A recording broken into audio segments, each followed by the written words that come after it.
Susan B. Anthony was born on February 15, 1820. She was a suffragist, abolitionist, author, and a speaker who was the president of the National American Women's Suffrage Association.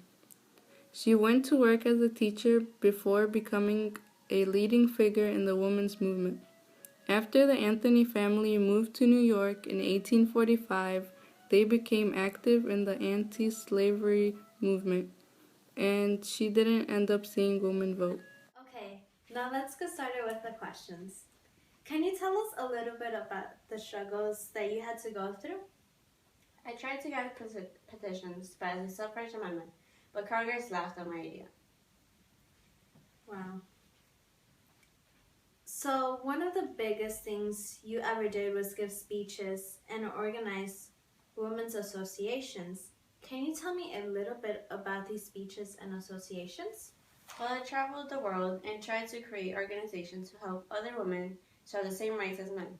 I knew how to talk to others because I was a teacher and was part of their teacher union. That's when I discovered that male teachers were getting paid more than the women teachers.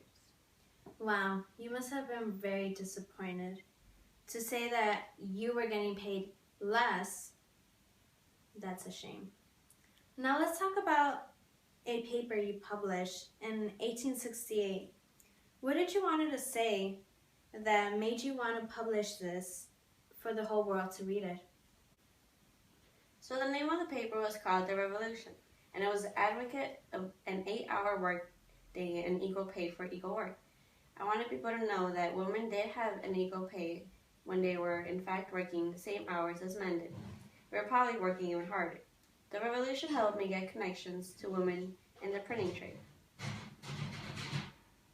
So, what were some things that you did in order to protest and demonstrate? Well, I wanted people to know that I did take these things seriously, so I did want to change. Mm-hmm. Some of the things that I did was cut my hair and wear a bloomer costume for a year. I wore this because it was a way for me to support what I wanted to be changed. Wow, that's great. I agree with the decision you made in wearing this costume. You wanted people to know what you were fighting for. So what motivated you to want women to have a right to vote? When I was trying to speak at a convention, they denied my chance of speaking. And that's when I realized no one would take women in politics seriously unless they had the right to vote.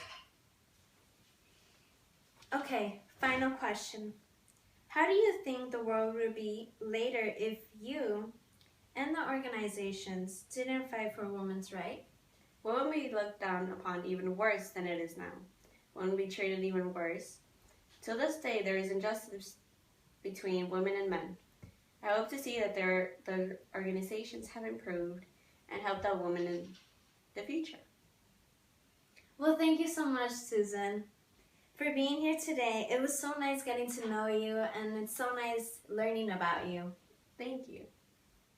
So thank you guys for watching. And remember to keep it safe, sane, and legal. Bye.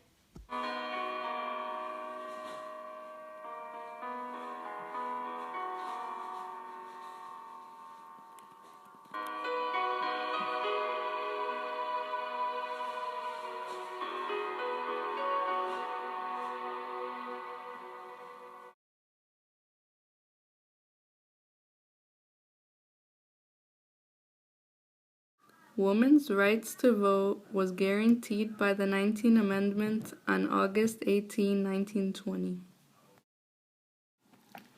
Anthony circulated petitions for married women's property rights and women's suffrage. Stanton and Anthony founded the American Equal Rights Association, and in 1868 became editors of its newspaper. Anthony and her sisters voted in the 1872 presidential election. She was arrested and put on trial in the Ontario courthouse, Canandaigua, New York. When Anthony refused to pay a $100 fine and court costs, the judge did not sentence her to prison time, which ended her chance of an appeal. By the end of the 19th century, women were considered moral guardians and protectors of the home.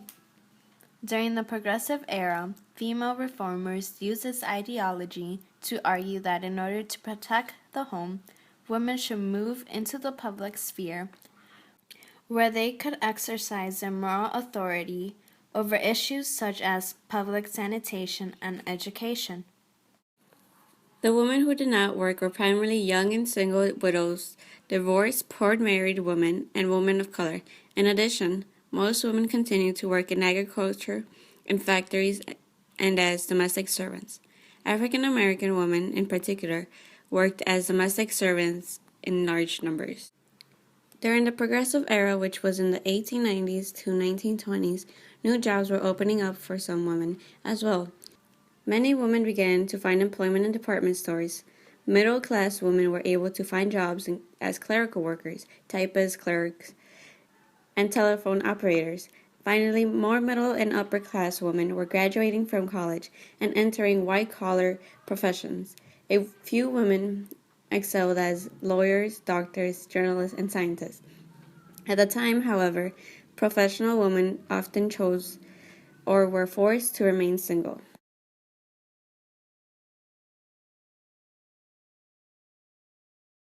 Hello, court. My name is Judge Ward. Today in the court, we will be discussing Susan B. Anthony's trial.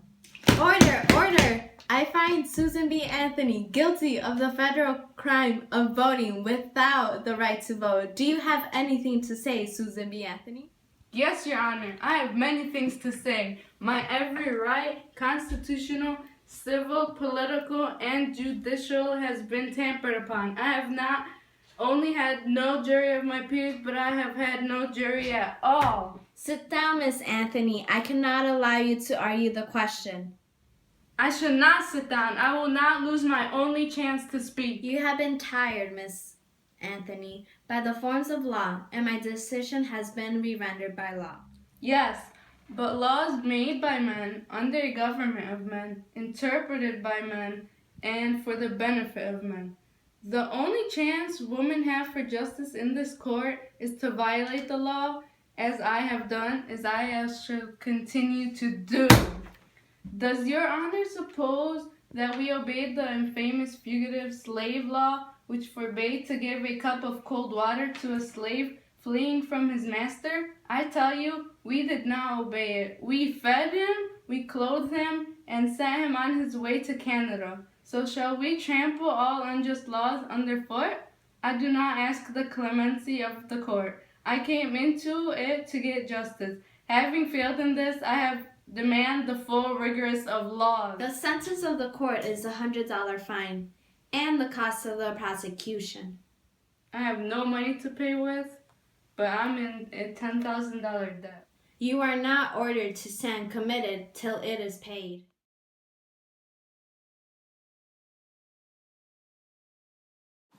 On January 12, 1874, Anthony petitioned the Congress of the United States requesting that the fine imposed upon your petitioner be remitted as an expression of the sense of this high tribunal that her conviction was unjust. She sent a petition and a copy of her trial transcript imploring the House and Senate to waive her fine, arguing that she voted, in common with hundreds of American citizens, her neighbors. Anthony declared, "It is a mockery to call my trial a trial by jury." The House Judiciary Committee failed to act on the petition, though Anthony never paid her fine nor served jail time. 14 years after Anthony's death, the states ratified the 19th Amendment, granting women the right to vote on August 18, 1920. All Shake Production. Ready, take one. So this is it. Thank you guys for watching. Remember to stay safe.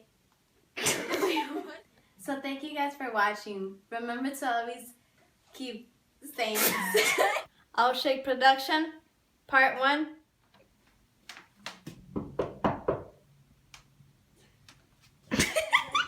Come on!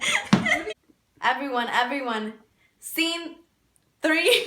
I'll shoot for Okay, guys. See you next time. I hope that you guys enjoy it.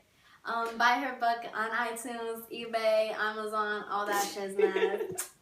Alshik Productions. Scene 3. Take 1. Action. Alshik Production. Scene 2, Part 1, Take 1. It's